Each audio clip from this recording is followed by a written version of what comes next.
Good morning, everyone. Welcome back. Happy Monday. This is Faith Family Focus, and I am one of your co-hosts, Faith Suggs, former Duke women's basketball graduate and current marketing manager for NIL and social media strategy with SIG Sports, as well as CEO and founder of Brand by Faith.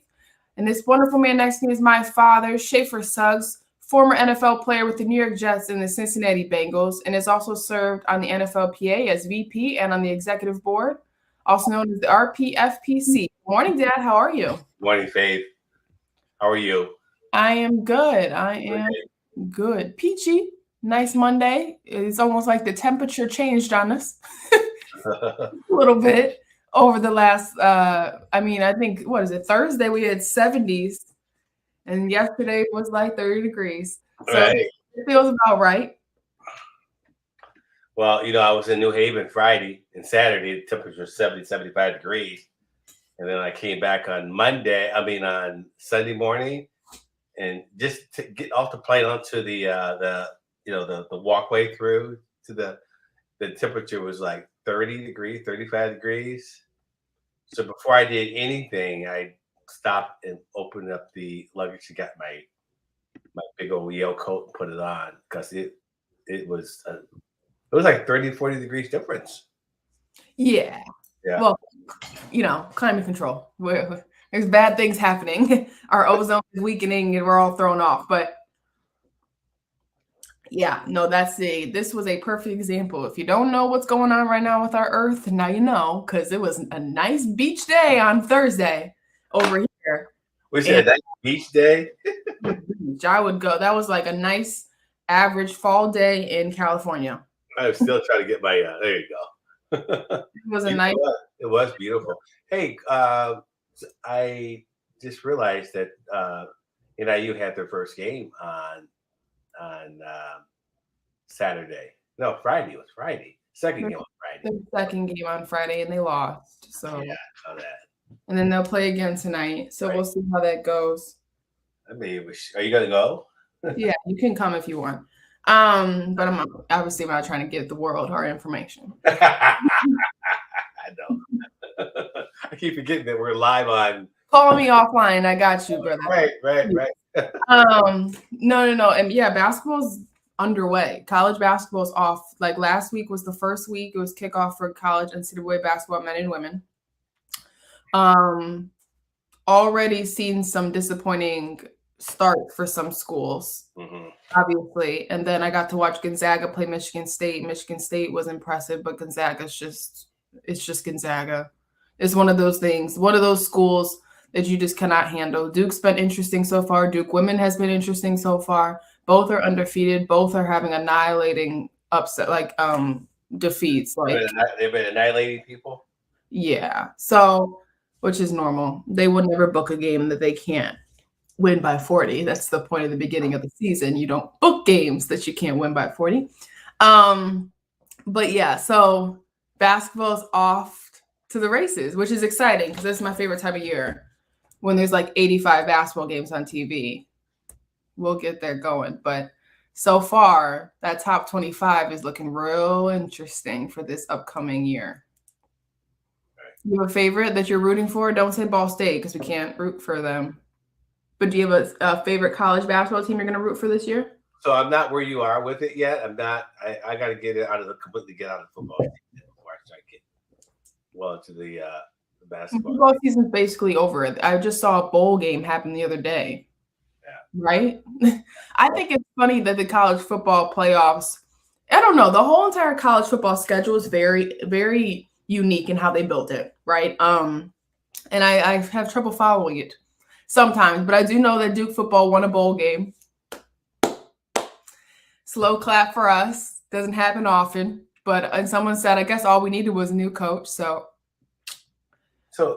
Duke football, they got a bowl game, something like that. Oh yeah. So yeah, basketball normally I probably seen the basketball right after Thanksgiving. Everybody comes back for their Thanksgiving tournaments. They get once the season starts, everybody get their kinks out. But normally after Thanksgiving, teams start getting into conference play. I start paying more attention to college basketball then. I guess. Yeah. So I guess. Yeah, Duke just had a 4-game winning streak, just beating Virginia Tech, which we never beat Virginia Tech, 24 to like 7. So that guarantees them to have a bowl game, which is always nice to see. Because we fall short in our football every year. But it is nice, encouraging when we can win some games. Right.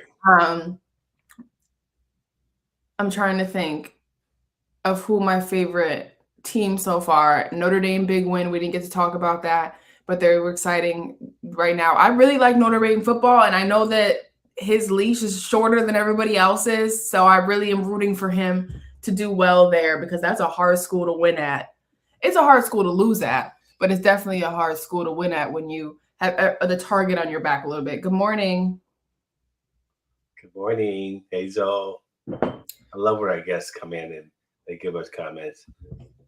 It's a special time of year with Thanksgiving coming in, so it's good to hear everybody. But yeah, Notre Dame is when they beat Clemson last week, they really opened some eyes. Tell me, does that say more about Clemson than it does Notre Dame? Does it say more about Notre Dame? Both. You have a really good foundation to build off of. Clemson might have been a little overrated, but then you playing in South Bend.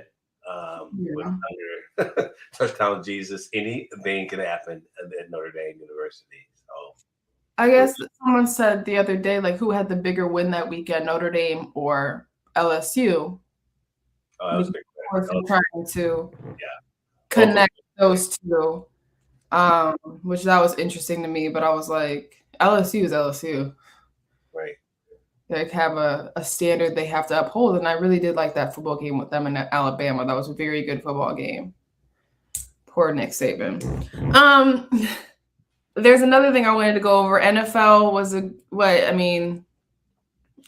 great. Yeah, so you're seeing the parity. So teams like Minnesota are taking. I mean, Buffalo has had 2 losses.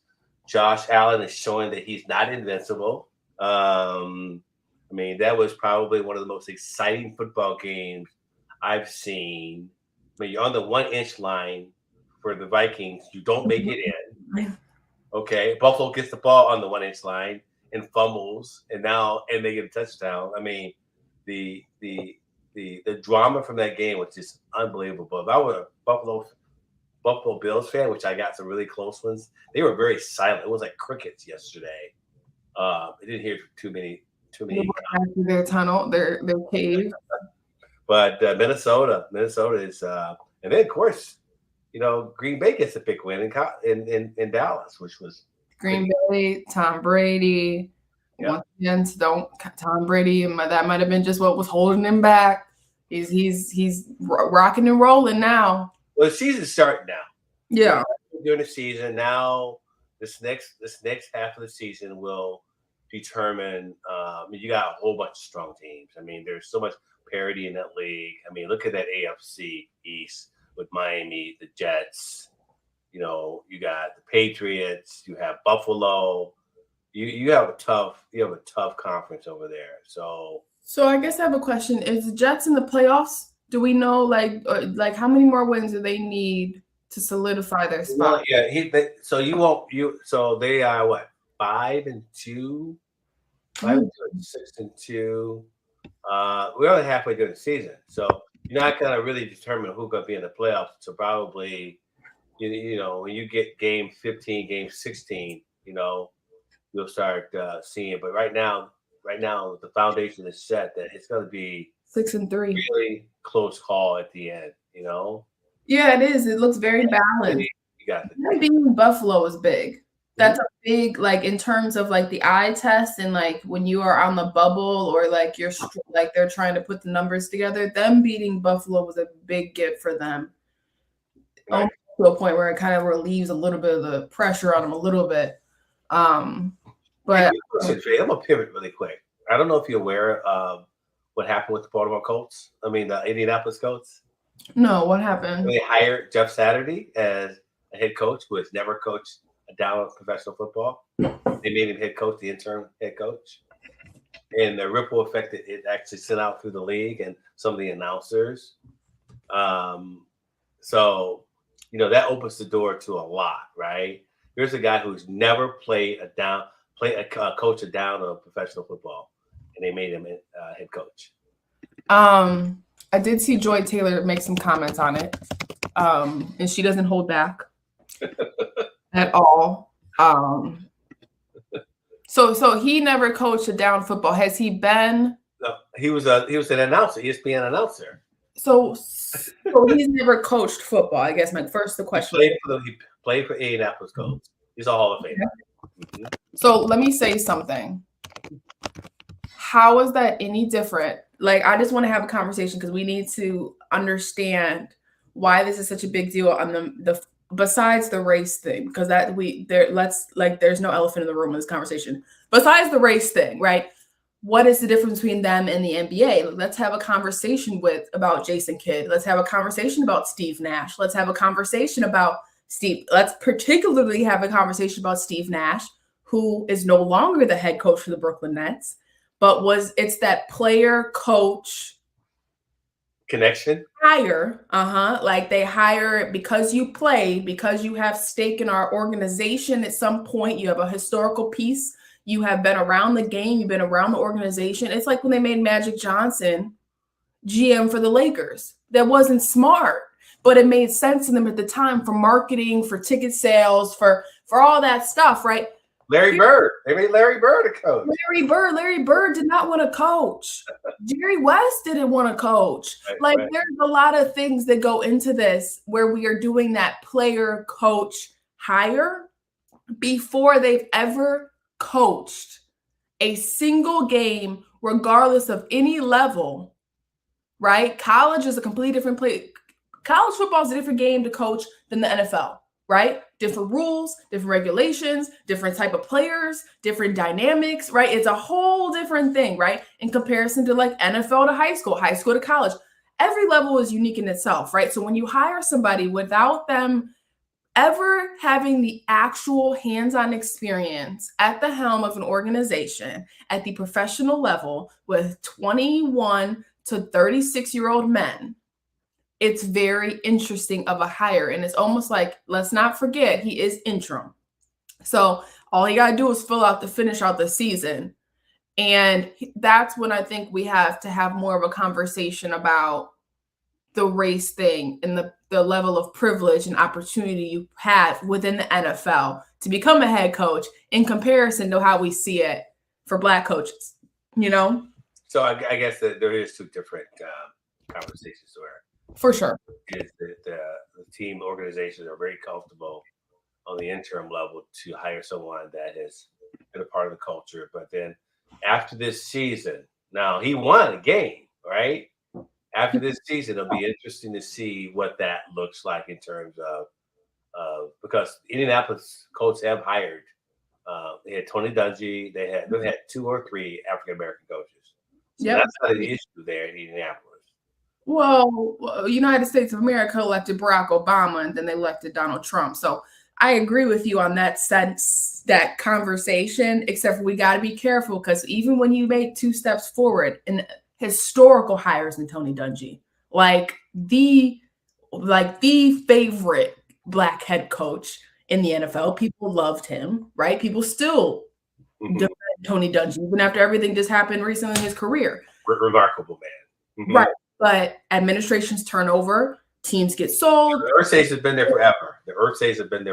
So here's my thing. That's why I know it's not a I guess, whatever. It's more along the lines of who has the opportunity to be across the table to even be able to be like, yeah, sure, why not? I'll go take it for a run, right? I'll go be the interim head coach for the Indianapolis Colts in the National Football League and see what I can do, right? That's more the conversation when we go into that direction, right? It's more along the lines of like, how did he get to sit down across from them and have the level of belief in his professionalism and his ability to coach? Because, Dad, you know it and I know it. Everybody that plays can't coach, and everybody that coaches can't play. So sometimes you have those dynamics. But I guess we just will find out in these next couple games. I will say this. You said he did win a game. Okay. Have the conversation. Let me ask you a question. Is it harder? Okay, I'm sorry. Here. Is it more important to have a great coach to win at the college level or at the professional level? Is it more important to have a great coach at the college level or at the professional level to win football games? I think they're equally as important, honey. It's Because it's not the same on the right. basketball side. Yeah, I think it's equally important in football. I mean, um, I it's so easy to change head coaches now. Um, Yeah. you know, okay. Here's the question: what universities have been successful? The universities that have been very successful are the universities that have had long tenured coaches. The professional football teams that have been really successful have had a history of having long tenured coaches. Belichick, Saban, okay? Those you look at those coaches, they've been around for a while. There's no turnover. They have the formula. So I don't know. It's to me, I think it's all relative. You see universities not hesitating to buy out coaches' contracts these days. Right. Well, and that's my biggest thing is I think it's almost unacceptable how loosey-goosey we've gotten with our coaches and like the loyalty maybe we have towards that profession. I mean, I think that like in the professional league, this is not just NFL, NBA, it's hard. If you don't win, think about it. Larry Brown was the Lakers head coach for how many games? I think it was like 5 games. And they were like, no, right? And it's like, oh my goodness. Like, look at my situation. Programs? When the Jets hired Lou Holtz. Lou Holtz to make it through the Jet season, right? I mean, it got to be the right. It's got to be the right place. Some college coaches don't transcend into being professional coaches. Some professional coaches who go back, look at Herm Edwards, who go back to the college ranks, do pretty well, right? So it's a good, interesting question. I think they have equally probably the same amount of importance, but I do see there's a common denominator in winning cultures, and that's a coach that's been around there for a minute because he controls the culture. So I want to share with you something. This was Joy Taylor's. I wanted to make sure you had seen it. This was Joy Taylor for our viewers. Jason Taylor's sister. Joy Taylor is also a high-level sports analyst. Okay. She's also the aunt for many NCAA players who are. I know that, Faith, but I want our viewers to know. Oh, okay, I just want to. I mean, it doesn't really matter. I mean, you can Google it. I'm about to show you her page. It's more along the lines of what she said and not who she is. Okay. I love a good unqualified man hire. Woo! Love it. Love it. I love it. Here's why I love it. I mean, obviously, I'm being sarcastic. I don't love it. This is embarrassing. We're talking about things bigger than a nice person getting an opportunity. An opportunity that he is completely unqualified for. Right. Completely unqualified for. And I don't want to hear about the playing. Coaching is an experience that you have to have experience for. Right. And we undermine it constantly by these hires. So what really bothers me is every time these wildly unqualified hires happen, nobody wants to give it the attention that it deserves when we're talking about Black head coaches. That's right. You have no experience, none, zero, none, no experience in college or professionally. And what is the word that we always hear when it comes to Black coaches being hired? Well, they just don't have enough experience. This is why when people start their whole production about, oh, everybody's politically correct now and everybody's so sensitive and you're always complaining about stuff. I don't know what's a better example of I can get a beer with this guy than this. This is a good old boys club if I had ever seen it. Right. And the next time we're talking about this, don't come to me. Don't slide out of your little troll hole to tell me that this never happens. What is this? Reggie Wayne is on the staff, my guy, on the staff. How you gonna look me in the face and tell me that this is anything other than what it is? How? If Reggie wasn't on the staff, Maybe. And I'm still really not trying to hear it. But Reggie's on the staff. There's other guys on the staff that fit as Yes, well, like yes. you mentioned. Because they made this the criteria that all you had to be was a player. It's I got to get my beer drinking together. Let me. Oh. So I know that you hadn't seen that because here's my he hits it on the head, right? And it's okay for us to say, well, I don't know if this one's a race one. And it's like, hold on.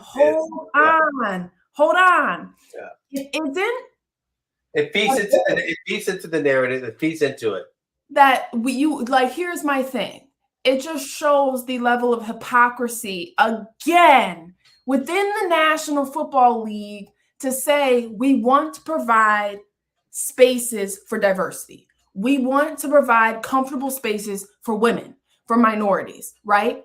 We also want to say we're going to work on the hiring process to make sure that the people representing and coaching and working with these organizations also look like the talent on the field, right?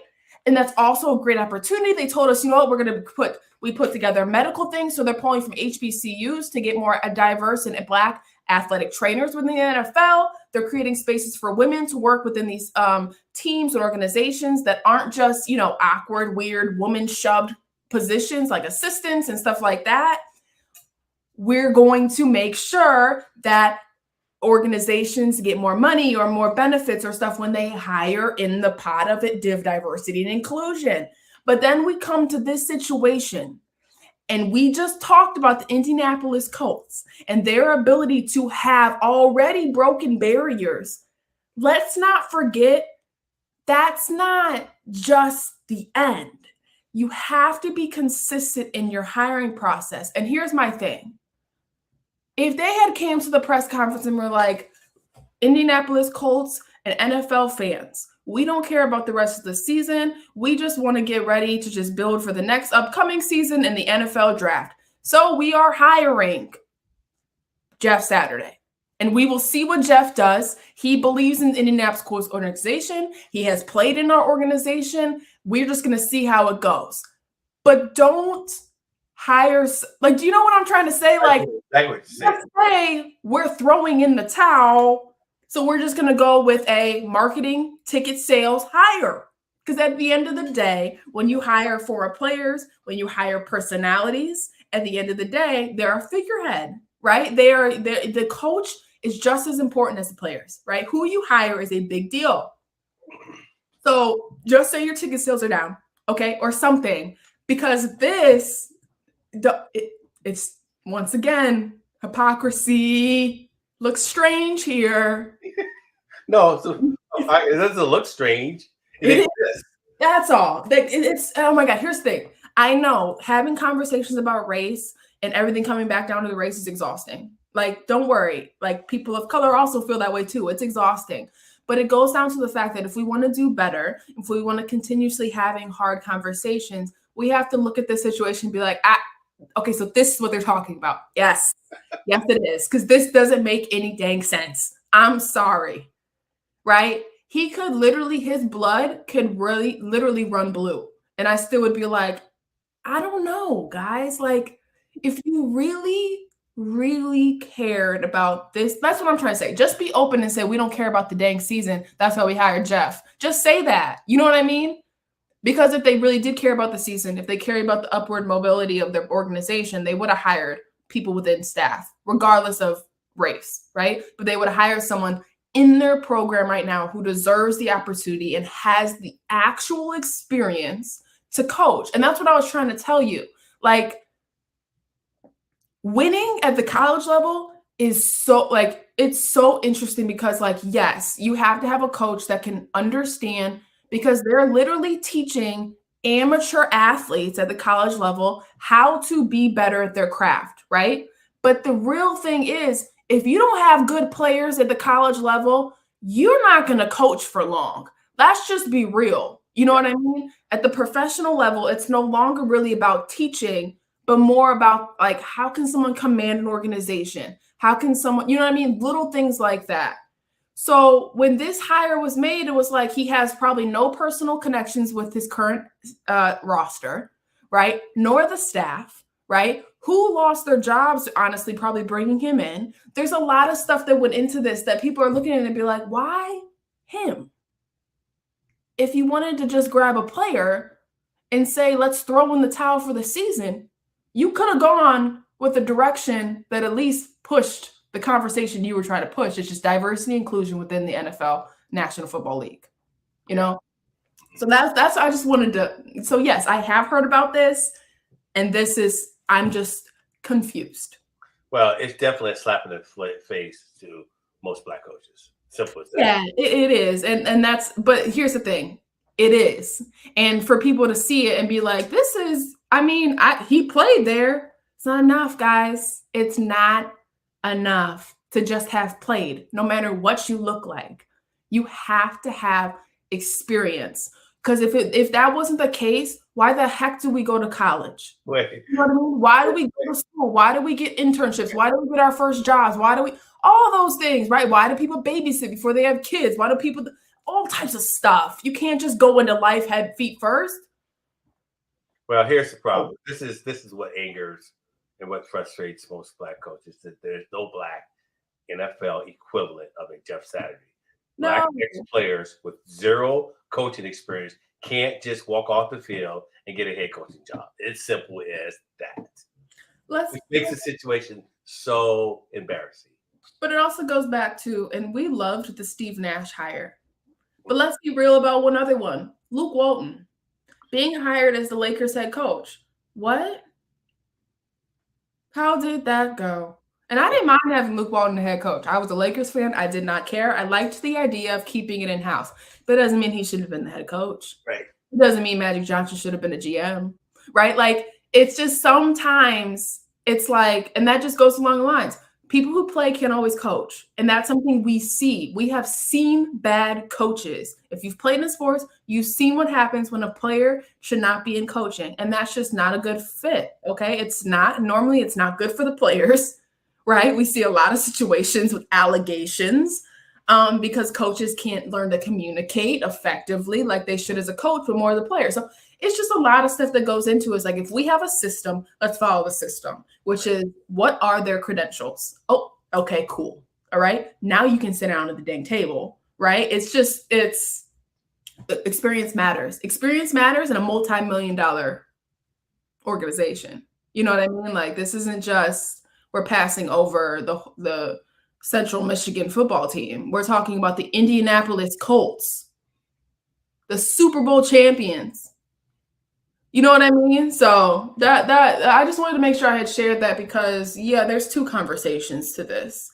And one of them is so washed out and keep having the same conversation. But at the end of the day, that's just the situation. If you don't have experience, you should not get the position, right? Right. Crawl, walk, run.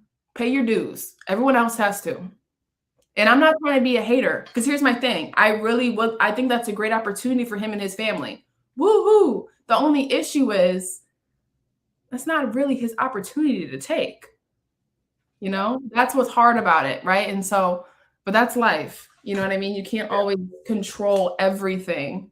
Well, let's do something, Faith. I'm glad we kind of pivoted. I want to pivot. I wanted to just touch on this weekend's experience and what's the significance of it. Got a chance to watch Yale play Princeton, go see Devin. And it was a unbelievable game. Yale pulled it out. But now next week, Yale will play Harvard, which is one of the longest, most historical football rivalries in college football for the Ivy League championship, which is coming up. And I don't know if you got a chance to, I sent you a couple of pictures. And then I want to pivot it to maybe a little bit of our topic, but it was historical. And again, got a chance to spend some time with Devin, and I guess there was a glitch to the tickets. Over 3,000 Yale students will not be able to go to the game because when they went online, they got knocked off. So those 3,000 tickets that were supposed to go to Yale students got sold out. So just so you know, we can't go to the away games when we play UNC, right? I just want everyone to understand what a rivalry is supposed to look like, okay? You're not supposed to be all up in each other's spaces. But regardless of how big the stadiums are, you're not supposed to be all up in each other's base. I went to the Duke game at the Final Four, and I said, no, we're not supposed to be there's a reason why this doesn't happen. So this is very interesting. But here's the photos I wanted to share with you.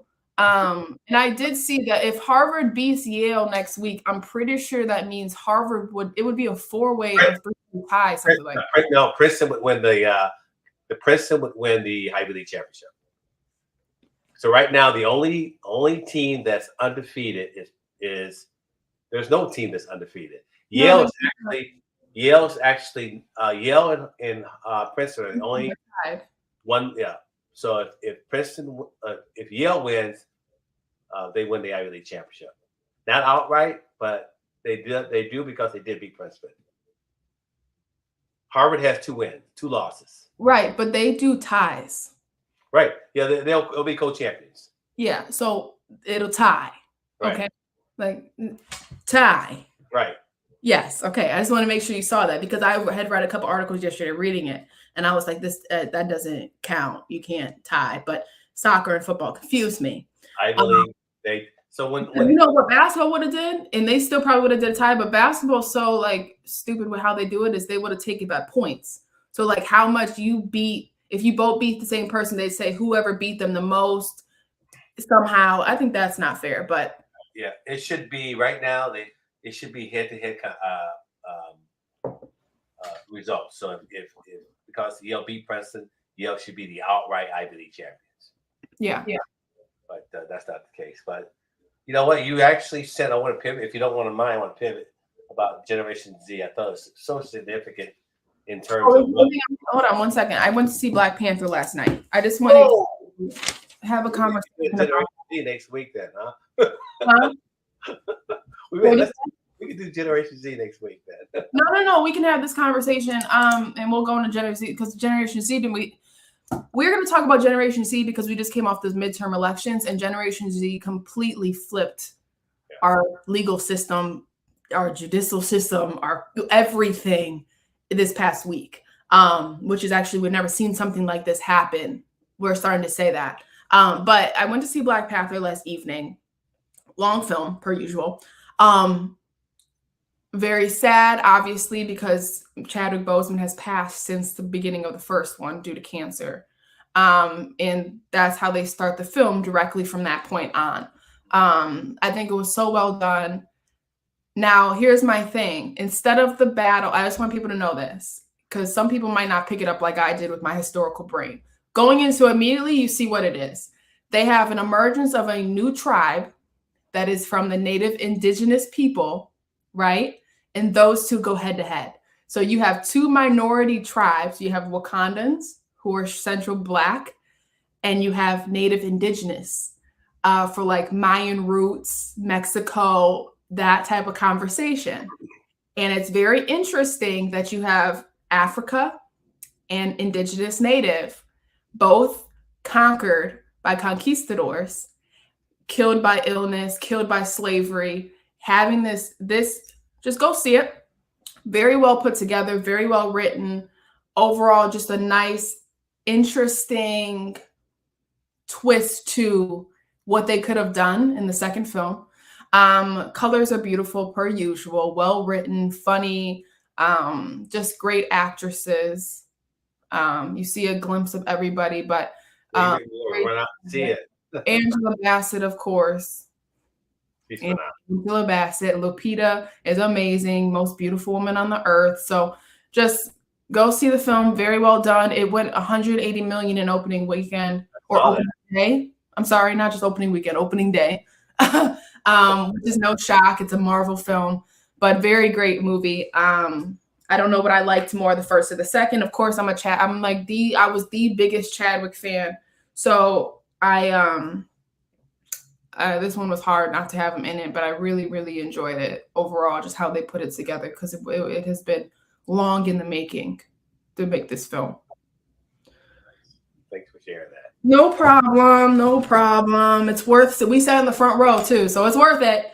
To go see it. But we sat in the front row. So I would say go see it. But yeah, so let's talk a little bit about Generation Z. So in the past, and I want to kind of break down what's happening right now. We have about 20 minutes. So I wanted to make sure. So right now in current society, we have the midterm elections, and then we also have the death and funeral of Twitter happening at the same time. So Elon Musk bought Twitter because he could.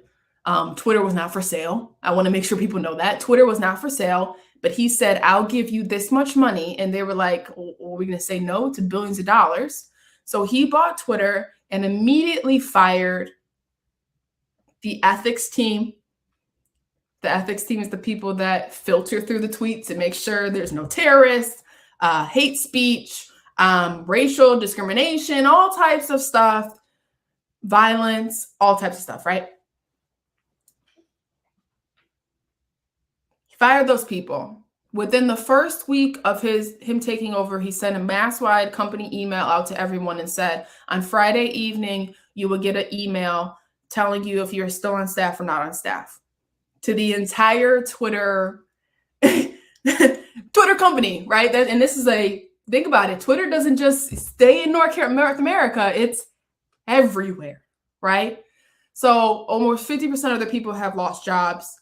50%, a lot of them quit and resigned. A lot of people, you saw Whoopi Goldberg, I said this the other day, she hopped off Twitter. Right now, currently, the trend on Twitter is that people are celebrating the funeral of Twitter. So they're being stupid and putting their funeral robes on and taking pictures and putting trends out because Twitter is on the end. And the reason I say this is because the people behind the funeral of Twitter is Generation Z.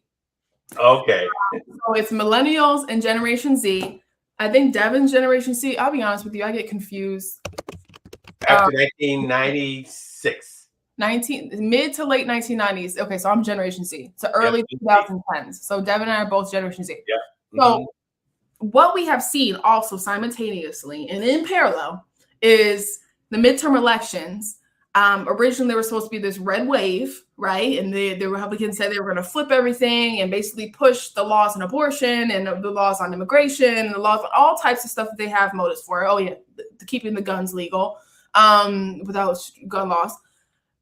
Democrats, in particular, Generation Z and women and Black people, were the ones that turned out to vote the most and completely demolished any form of direction from the Republican Party. And it was, like they said, it was record breaking. They have never seen that age group vote as much as it did, with as much intent and motivation behind it to get as this midterm election. It was so interesting to see. So we wanted to kind of talk about what it was that kind of pushed Generation Z to be this next motivator machine behind the new direction the country is trying to go in. And it's very encouraging to see, regardless of what you believe. And you should very much be excited for the fact that this generation, who is now the next change makers and decision makers for this country, to really begin to activate on their status and their importance within not just our politics, but our sports and our pop culture and our social media platforms. Like, we have to really start to see how amazing this movement is happening and where it could possibly go. I mean, it's a very big deal.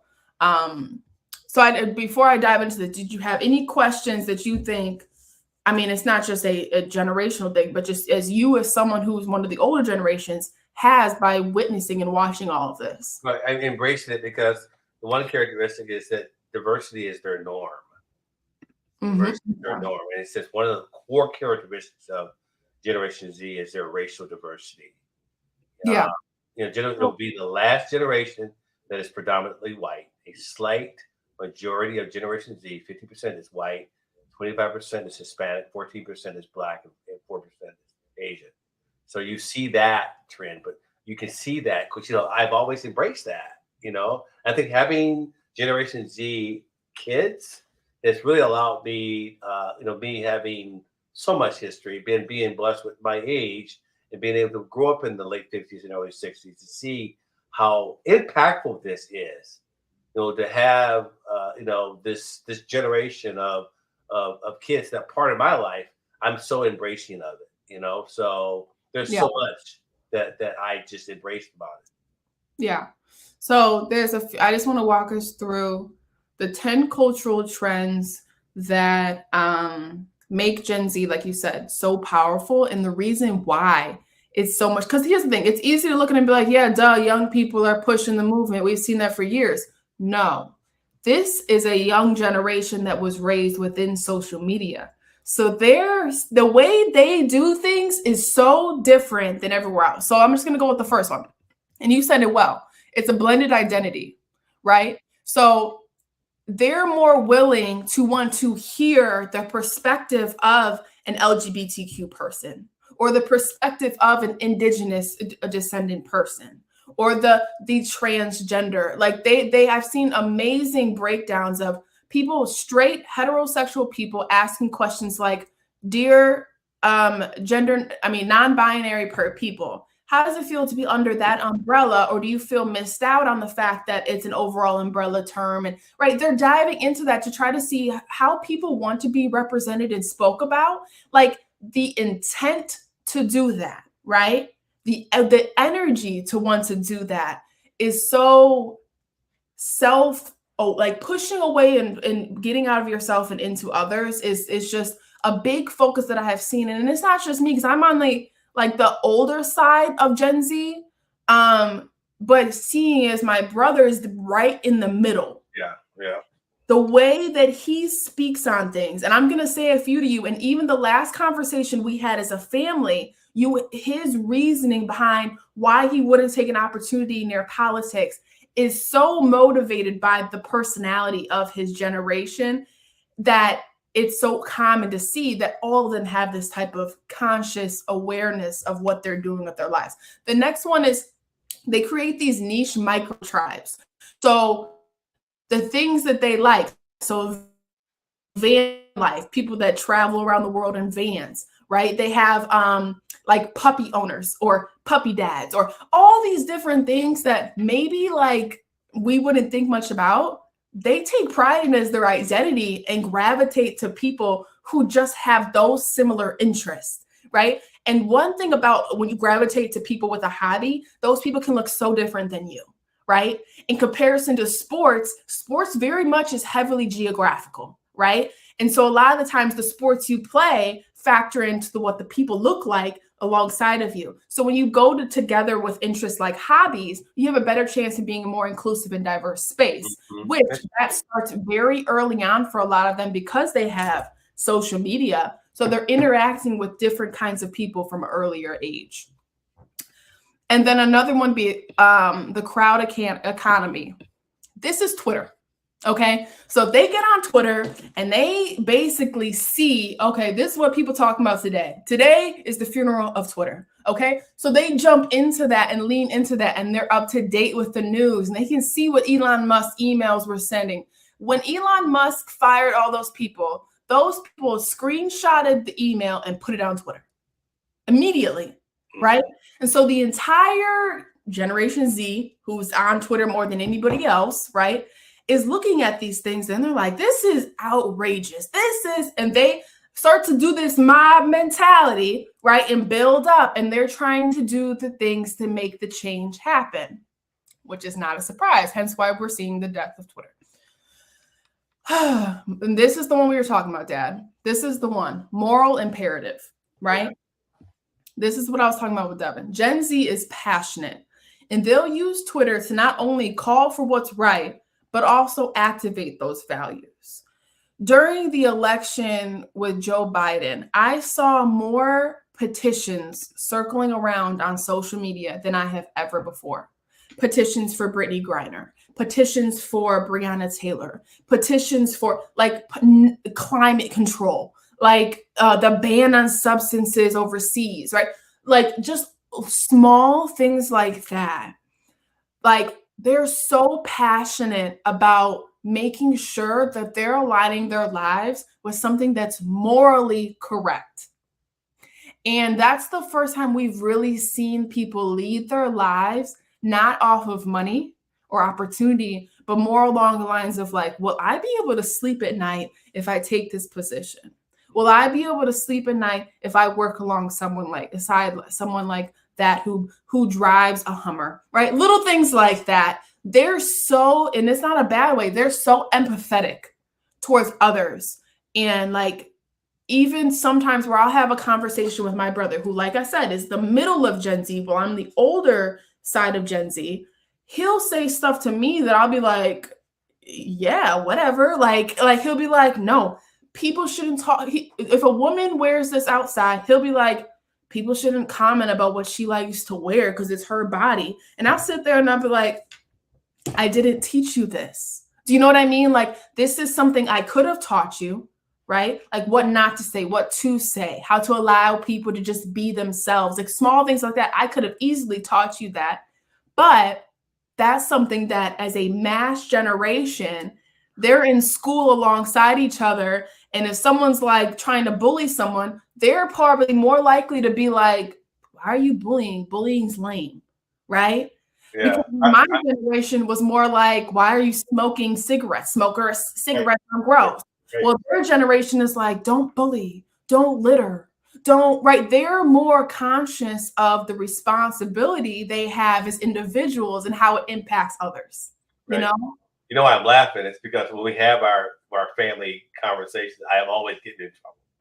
Right? Yeah, because you weren't taught, right? You weren't taught that, like, why did I say that? Well, here's the thing. What you said, right? Even though no one's heard, it's just the very factor that when you put things out in the world, you just never know how it's going to impact someone collaterally. And so that's what I think they're so great at, is they genuinely are like, if I don't vote, this could be, my vote could be the one deciding factor that Herschel Walker would then be important.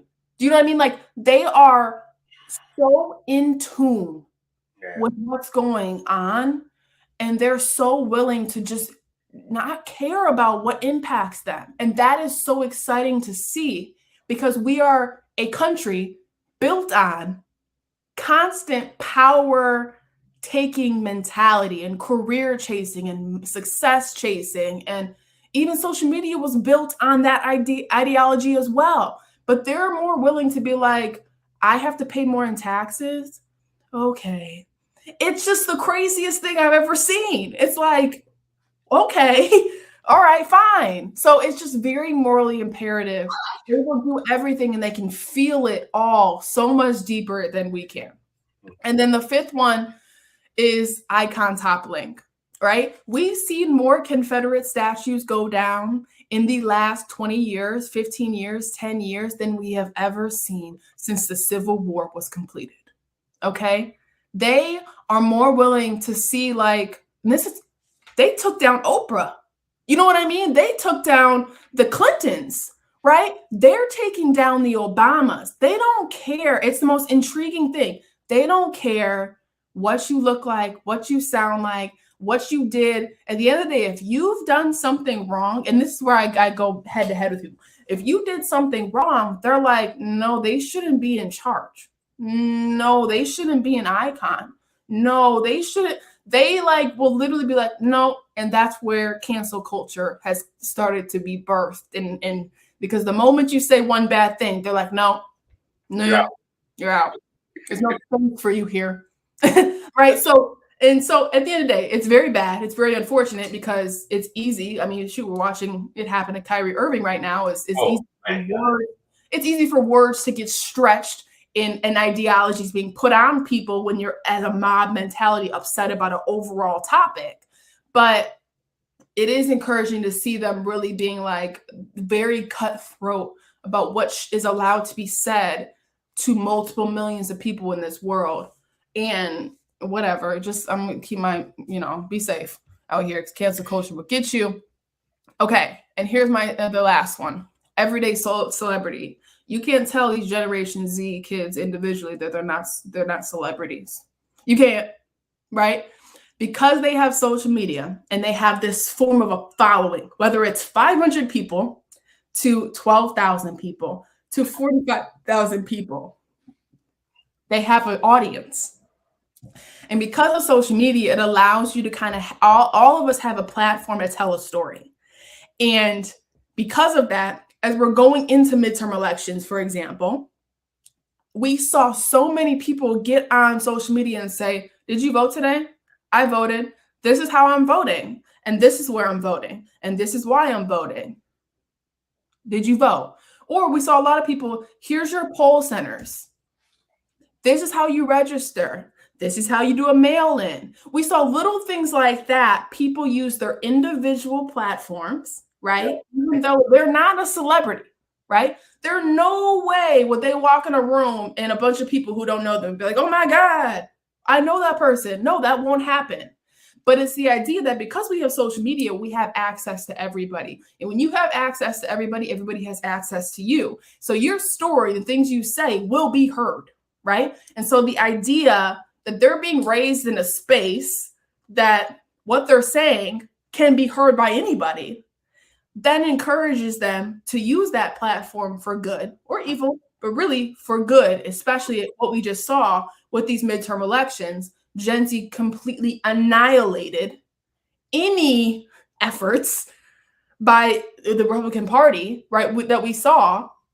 We've never seen anything like that. Regardless of how you voted, it's like people are like blown away who aren't part of the Generation Z era because they're like, we normally don't count that vote. You know, like normally they don't come out and vote, but now they are 21 years old, 22 years old, they're 20 like they're 25 to 18, right? That's that generation that now can vote, that's now on social media, that's now having these hard conversations and completely canceling people out of their lives because of how they vote. It's just such a more, like I said, morally conscious, empathetic mentality that we've ever seen before. And it's extremely encouraging because it goes beyond politics. It goes to sports. We're seeing the younger generation of athletes now becoming the top of leagues. We're seeing, right, like we've had this conversation about the Josh Allens and the Patrick Mahomes and the Lamar Jacksons. And we have the conversations about Tatum and Jaylen Brown and Trae Young and John Morant. Like these younger Generation Z athletes, right, on the top of their paths, making millions of dollars, right, but also speaking out towards politics, towards societal issues, towards, like, we're just seeing the shift happen. And I would just make sure you're constantly paying attention to, okay, this made me feel some type of way. Because here's the thing, let's talk the Jeff Saturday hiring, right? This made me feel some type of way, right? Generation Z looked at it and were like, no. He doesn't deserve that job. Right? What's the qualifications? Right? They took that and ripped it in half. Right? They were like, no. This is exactly why we don't mess with the NFL. Even if Generation Z watches the NFL after the Deshaun Watson situation, because that was another thing, they weren't rocking with the Browns. But now they're definitely, you know what I mean? They're more like, here's the thing, they're more like, you guys are going to take football away from us? You know what? I'm willing to lose football for the rights of women, right? It's just weird things like that that are inspiring, but also you look back as you as an older and you're like, God, you guys will risk it all for the change, for the opportunity. And it's like, here's the thing, maybe Generation Z is just a repetition of the past generations at this same age group. But the one thing they have that our older generations didn't have, and we'll see what the younger generations do create, is social media and the ability to have a platform even as a regular schmegular person. You know, that's a big deal because Joe Schmo can make many 500 Joe Schmoes. You know, social media is a very powerful tool, and they are the most aware and educated on social media than any generation. So I just want to make sure we touch on that because this midterm election, just the news right now covering this generation from the late 90s to the early 2010s is a very interesting group to keep an eye on and see kind of where they're swaying, because I can promise you the direction that they're swaying is probably the way you should be trying to sway. Right. I mean, they are doing what they need to be done to educate themselves. You know, one more important, but many factors contribute to their mental health challenges. They are bringing so much more awareness to mental health. Yeah. Right. They're speaking to it. They're talking about it, you know, and that's awesome. Yeah, easily. But okay, wonderful show. We got to dive into a lot of conversations. If you guys haven't seen Black Panther, go check it out. Just catch the late night show. It is pretty long, so drink your coffee. We've had amazing conversations around Gen Z. But again, this is Faith Family Focus. We use our faith as a vehicle to help strengthen and sustain the family core of our viewers. And of course, our slogan: let go, let God, let go, let faith, and let go, let love. Great show. Everyone have a wonderful Monday, and we'll see you soon.